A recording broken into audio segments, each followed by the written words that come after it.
त्योहारों का सीजन शुरू हो गया है।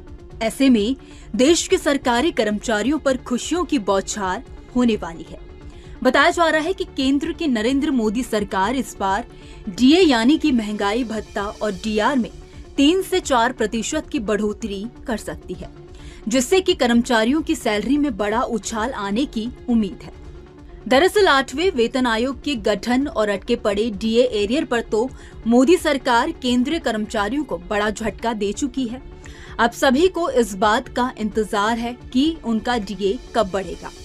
उम्मीद है कि सरकार सितंबर के पहले हफ्ते में डीए बढ़ाने का फैसला ले सकती है। सरकार का यह ऐलान कर्मचारियों को बड़ी राहत देगा। इससे पहले मार्च महीने में डीए बढ़ाया गया था, तभी से सभी को इसमें बढ़ोतरी का इंतजार है। हालांकि सरकार ने ऑफिशियली तौर पर डीए का ऐलान नहीं किया है। आपको बता दें कि आमतौर पर सरकार हर साल मार्च और सितंबर में डीए और डीआर में बढ़ोतरी की घोषणा करती है, लेकिन यह बढ़ोतरी जनवरी और जुलाई से लागू मानी जाती है। केंद्रीय कर्मचारियों का महंगाई भत्ता यानी कि डीए में अगर 4% की बढ़ोतरी होगी तो वेतन हजारों रुपए में बढ़ जाएगा। इस बढ़ोतरी के बाद डीए 54% होगा, जो मौजूदा समय में 50% मिल रहा है। बढ़े हुए डीए 1 जुलाई 2024 से प्रभावी माना जाएगा। कर्मचारियों की सैलरी में कितनी बढ़ोतरी होगी, आइए जानते हैं। जैसे अगर किसी कर्मचारी की सैलरी 50,000 रुपए है तो 4% डीए के हिसाब से 2,000 रुपए महीना की बढ़ोतरी होगी। इस हिसाब से एक साल में 24,000 रुपए सैलरी के बढ़कर आएंगे। 30,000 रुपए तो 4% डीए बढ़ोतरी के साथ 1,200 रुपए सैलरी भी बढ़ जाएगी, जो महंगाई में किसी बूस्टर डोज की तरह काम करेगी। दूसरी ओर केंद्र सरकार की तरफ से तस्वीर साफ कर दी गई है कि वो 18 महीने का डीए एरियर नहीं देगी। कर्मचारियों के संगठन काफी समय से अटके पड़े 18 महीने के डीए एरियर की मांग कर रहे थे, लेकिन सरकार ने अब तस्वीर बिल्कुल साफ कर दी है। यह किसी बड़े झटके के तौर पर माना जा रहा है। दरअसल मोदी सरकार ने कोरोना काल में 1 जनवरी 2020 से 30 जून 2021 तक का डीए एरियर नहीं भेजा था। कर्मचारी वर्ग तभी से इसकी मांग कर रहे थे। सरकार ने राज्यसभा में स्थिति एकदम साफ कर दी है कि सरकार किसी भी कीमत पर यह देने के पक्ष में नहीं है। आपको बता दें कि महंगाई भत्ता डियरनेस अलाउंस यानी कि डीए सरकारी कर्मचारियों का वो हथियार है जिससे वो हर साल बढ़ने वाली महंगाई से बचे रहते हैं। दरअसल सरकारी कर्मचारियों को सरकार, केंद्र या राज्य उनके जीवन स्तर को बनाए रखने के लिए उनकी बेसिक सैलरी के अलावा अतिरिक्त भत्ता देती है, ताकि उन्हें महंगाई की मार न झेलनी पड़े। आपको ये भी बता दें कि महंगाई भत्ते का पैसा सरकारी कर्मचारियों, पब्लिक सेक्टर के कर्मचारियों और पेंशनधारियों को दिया जाता है। सरकार हर 6 महीने में एक बार डीए की गणना करती है। वर्तमान में 50% डीए दिया जाता है। डीए में बढ़ोतरी के अलावा केंद्रीय कर्मचारी फिटमेंट फैक्टर में भी इजाफे की मांग कर रहे हैं। दरअसल 7वें वेतन आयोग की सिफारिशों के मुताबिक फिटमेंट फैक्टर 2.57 है। केंद्रीय कर्मचारियों की सैलरी तय करते समय भत्तों के अलावा जैसे महंगाई भत्ता, यात्रा भत्ता, house rent allowance, basic salary को फिटमेंट फैक्टर 2.57 से गुणा करके निकाला जाता है। इसमें बढ़ोतरी से कर्मचारियों की सैलरी में भी इजाफा होता है। आपको बता दें कि 6ठे वेतन आयोग से 7वें वेतन आयोग में शिफ्ट होने के दौरान कर्मचारी यूनियन ने डिमांड की थी कि सैलरी रिवीजन में फिटमेंट फैक्टर को 3.68 रखा जाए, लेकिन सरकार ने इसे 2.57 ही रखा। फिटमेंट फैक्टर की मदद से केंद्रीय कर्मचारियों को न्यूनतम सैलरी 7,000 रुपए से बढ़ाकर 18,000 रुपए हो गई थी। इसके अलावा मिनिमम पेंशन भी 3,500 रुपए से बढ़कर 9,000 रुपए हो गई थी। नौकरी कर रहे कर्मचारियों की अधिकतम वेतन 2.50 लाख रुपए और अधिकतम पेंशन भी 1.25 लाख रुपए हो गई थी। केंद्र सरकार के कर्मचारी और पेंशनधारी बेसब्री से 8वें वेतन आयोग का इंतजार कर रहे हैं। अब 8वें वेतन आयोग में यदि कर्मचारी यूनियन की डिमांड मान ली जाती है तो फिटमेंट फैक्टर को 1.92 किया जा सकता है। इसकी मदद से देश में सरकारी कर्मचारियों की न्यूनतम वेतन 18,000 रुपए से बढ़कर 34,560 रुपए और मिनिमम पेंशन 17,280 रुपए तक पहुंच सकती है। इससे महंगाई की मार झेल रहे कर्मचारी और पेंशनर्स को काफी राहत मिलेगी। खैर, इस खबर में इतना ही। इस खबर को लेकर आपकी क्या राय है, आप हमें कमेंट सेक्शन में जरूर बताइए। वीडियो अगर पसंद आया हो तो वीडियो को लाइक और शेयर करना ना भूलें। बाकी देश और दुनिया की तमाम बड़ी अपडेट्स के लिए देखते रहिए न्यूज नेशन का डिजिटल प्लेटफॉर्म। न्यूज नेशन अब व्हाट्सएप पर खबरों की ताजा अपडेट के लिए न्यूज नेशन के इस QR कोड को स्कैन करें।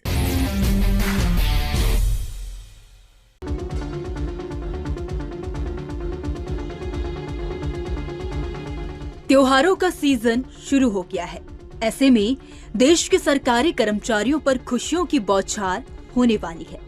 बताया जा रहा है कि केंद्र की नरेंद्र मोदी सरकार इस बार डीए यानी कि महंगाई भत्ता और डीआर में 3 से 4% की बढ़ोतरी कर सकती है, जिससे कि कर्मचारियों की सैलरी में बड़ा उछाल आने की उम्मीद है। दरअसल 8वें वेतन आयोग के गठन और अटके पड़े डीए एरियर पर तो मोदी सरकार केंद्रीय कर्मचारियों को बड़ा झटका दे चुकी है। अब सभी को इस बात का इंतजार है कि उनका डीए कब बढ़ेगा। उम्मीद है कि सरकार सितंबर के पहले हफ्ते में डीए बढ़ाने का फैसला ले सकती है। सरकार का यह ऐलान कर्मचारियों को बड़ी राहत देगा। इससे पहले मार्च महीने में डीए बढ़ाया गया था, तभी से सभी को इसमें बढ़ोतरी का इंतजार है। हालांकि सरकार ने ऑफिशियली तौर पर डीए का ऐलान नहीं किया है। आपको बता दें कि आमतौर पर सरकार हर साल मार्च और सितंबर में डीए और डीआर में बढ़ोतरी की घोषणा करती है, लेकिन यह बढ़ोतरी जनवरी और जुलाई से लागू मानी जाती है। केंद्रीय कर्मचारियों का महंगाई भत्ता यानी कि डीए में अगर 4% की बढ़ोतरी होगी तो वेतन हजारों रुपए में बढ़ जाएगा। इस बढ़ोतरी के बाद डीए 54% होगा, जो मौजूदा समय में 50% मिल रहा है। बढ़े हुए डीए 1 जुलाई 2024 से प्रभावी माना जाएगा। कर्मचारियों की सैलरी में कितनी बढ़ोतरी होगी, आइए जानते हैं। जैसे अगर किसी कर्मचारी की सैलरी 50,000 रुपए है तो 4% डीए के हिसाब से 2,000 रुपए महीना की बढ़ोतरी होगी। इस हिसाब से एक साल में 24,000 रुपए सैलरी के बढ़कर आएंगे। 30,000 रुपए तो 4% डीए बढ़ोतरी के साथ 1,200 रुपए सैलरी भी बढ़ जाएगी, जो महंगाई में किसी बूस्टर डोज की तरह काम करेगी। दूसरी ओर केंद्र सरकार की तरफ से तस्वीर साफ कर दी गई है कि वो 18 महीने का डीए एरियर नहीं देगी। कर्मचारियों के संगठन काफी समय से अटके पड़े 18 महीने के डीए एरियर की मांग कर रहे थे, लेकिन सरकार ने अब तस्वीर बिल्कुल साफ कर दी है। यह किसी बड़े झटके के तौर पर माना जा रहा है। दरअसल मोदी सरकार ने कोरोना काल में 1 जनवरी 2020 से 30 जून 2021 तक का डीए एरियर नहीं भेजा था। कर्मचारी वर्ग तभी से इसकी मांग कर रहे थे। सरकार ने राज्यसभा में स्थिति एकदम साफ कर दी है कि सरकार किसी भी कीमत पर यह देने के पक्ष में नहीं है। आपको बता दें कि महंगाई भत्ता जियरनेस अलाउंस यानी कि डीए सरकारी कर्मचारियों का वो हथियार है जिससे वो हर साल बढ़ने वाली महंगाई से बचे रहते हैं।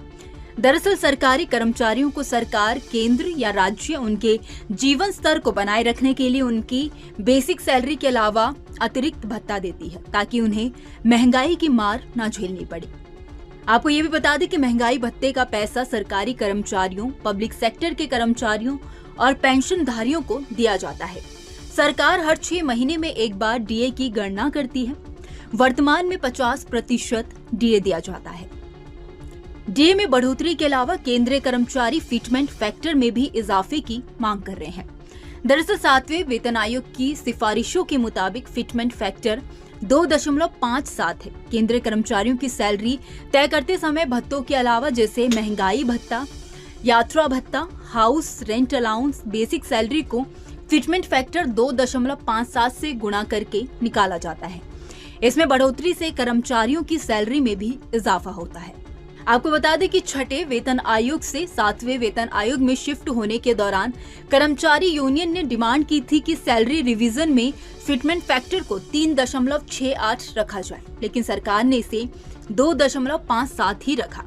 फिटमेंट फैक्टर की मदद से केंद्रीय कर्मचारियों को न्यूनतम सैलरी 7,000 रुपए से बढ़ाकर 18,000 रुपए हो गई थी। इसके अलावा मिनिमम पेंशन भी 3,500 रुपए से बढ़कर 9,000 रुपए हो गई थी। नौकरी कर रहे कर्मचारियों की अधिकतम वेतन 2.50 लाख रुपए और अधिकतम पेंशन भी 1.25 लाख रुपए हो गई थी। केंद्र सरकार के कर्मचारी और पेंशनधारी बेसब्री से 8वें वेतन आयोग का इंतजार कर रहे हैं। अब 8वें वेतन आयोग में यदि कर्मचारी यूनियन की डिमांड मान ली जाती है तो फिटमेंट फैक्टर को 1.92 किया जा सकता है। इसकी मदद से देश में सरकारी कर्मचारियों की न्यूनतम वेतन 18,000 रुपए से बढ़कर 34,560 रुपए और मिनिमम पेंशन 17,280 रुपए तक पहुंच सकती है। इससे महंगाई की मार झेल रहे कर्मचारी और पेंशनर्स को काफी राहत मिलेगी। खैर, इस खबर में इतना ही। इस खबर को लेकर आपकी क्या राय है, आप हमें कमेंट सेक्शन में जरूर बताइए। वीडियो अगर पसंद आया हो तो वीडियो को लाइक और शेयर करना ना भूलें। बाकी देश और दुनिया की तमाम बड़ी अपडेट्स के लिए देखते रहिए न्यूज नेशन का डिजिटल प्लेटफॉर्म। न्यूज नेशन अब व्हाट्सएप पर। खबरों की ताजा अपडेट के लिए न्यूज नेशन के इस QR कोड को स्कैन करें।